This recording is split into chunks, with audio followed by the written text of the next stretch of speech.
नमस्कार.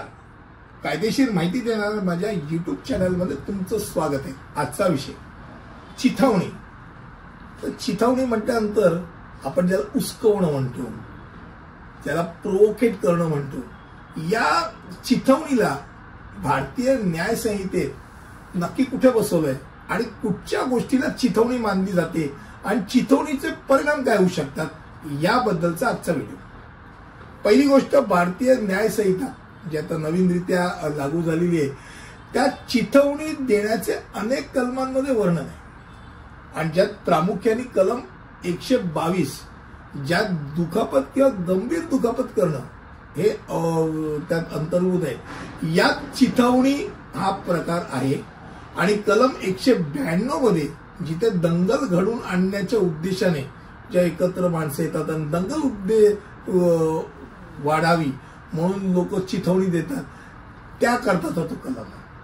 आता आपण पहिल्यांदा कलम 122 बघू, जिथे गंभीर आणि अचानकरित्या चिथावणी देण्याला स्वेच्छेने दुखापत करण्यासाठी आपण म्हणतो त्याला प्रोवोकेट करण्याकरता जेव्हा झालेली घटना असेल किंवा घडलेली घटना असेल त्यावेळेला जे कलम आहे 122 ते 22 त्यावर लागू होतं. म्हणजे ज्यात गंभीर आणि अचानक चिथावणी देण्यामुळे एखाद्या व्यक्तीला दुखापत किंवा गंभीर दुखापत झाल्यास चिथावणी देण्यावर त्या व्यक्तीवर त्याची शिक्षा अवलंबून होते. मग यात काय आहे की यात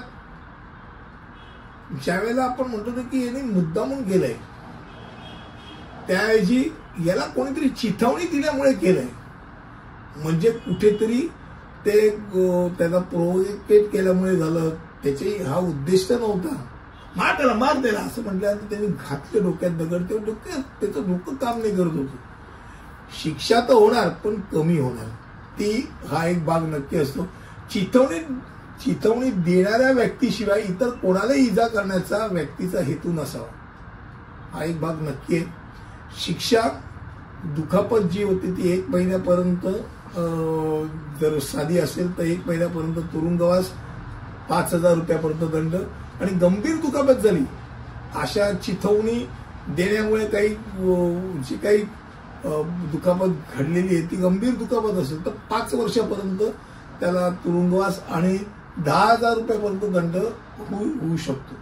आता कलम 192 मध्ये पहिलं होतं ते एक सिंगल व्यक्तीला प्रोवोकेट करणं होतं. 192 काय म्हणतात, दंगल घडवून आणण्याच्या उद्देशाने बेकायदेशीरपणे चिथावणी देणे. म्हणजे लोकांना एकत्र जमा झाल्यानंतर मुद्दामून कोणाच्या तरी विरोधात द्वेष भावनेने आणि बेकायदेशीर, त्याला कायद्याचा काही संबंध नाही, चिथावणी देऊन बेपरवाईने त्या माणसाविरुद्ध हल्ला करण्याला, लोकांना काही दंगल करायला लावणं.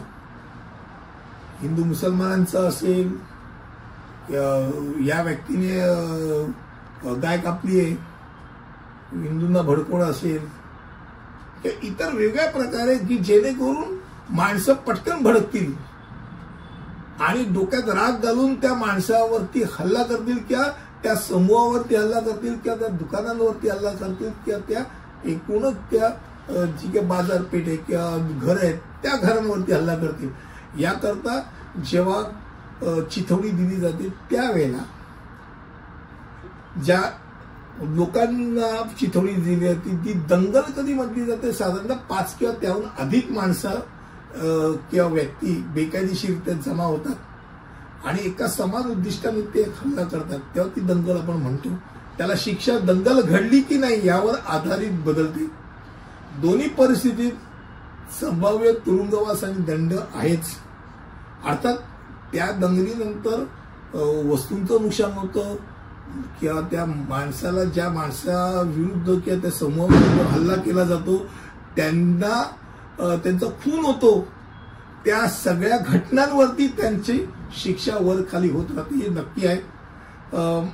कलम 101 हा हत्येला अपवाद आहे. चिथावणी ही कलम 101 अंतर्गत हत्याच्या आरोपाचा अंशतः बचावही होऊ शकतो. म्हणजे जिथे गुन्ह्याला कमी करून खुनाचा भाग दोषी खून म्हणजे तो खून करण्याचा युक्तिवाद केला जातो की बाबा दोषी नाहीये. काय झालं तर चिथावणीमुळे गुन्हेगाराला आत्मनियंत्रण म्हणजे त्याला जो सेल्फ कंट्रोल होता तो सुटला, नाहीतर ते उद्दिष्ट नव्हतं. आणि चिथावणी गंभीर होती, अचानक होती, तेव्हा त्याला लक्षातच आलं नाही की कोणाला विचारावं. आणि त्या गुन्हेगाराला मारण्यासाठी किंवा हानी पोचवण्याच्या निमित्ताने सदर चिथावणी दिली गेली होती. या व्यक्तीला ते अचानकरित्या सांगितल्यामुळे त्याच्यावरती तो भाग आला. हा सगळा भाग येतो चिथावणी या संदर्भात आजचा आपण विषय होता. मला वाटतं कमी शब्दामध्ये हा गंभीर विषय तो सांगितला. पुढील व्हिडिओमध्ये असंच काहीतरी घेऊन येईल. तिथपर्यंत इथेच थांबतो. धन्यवाद.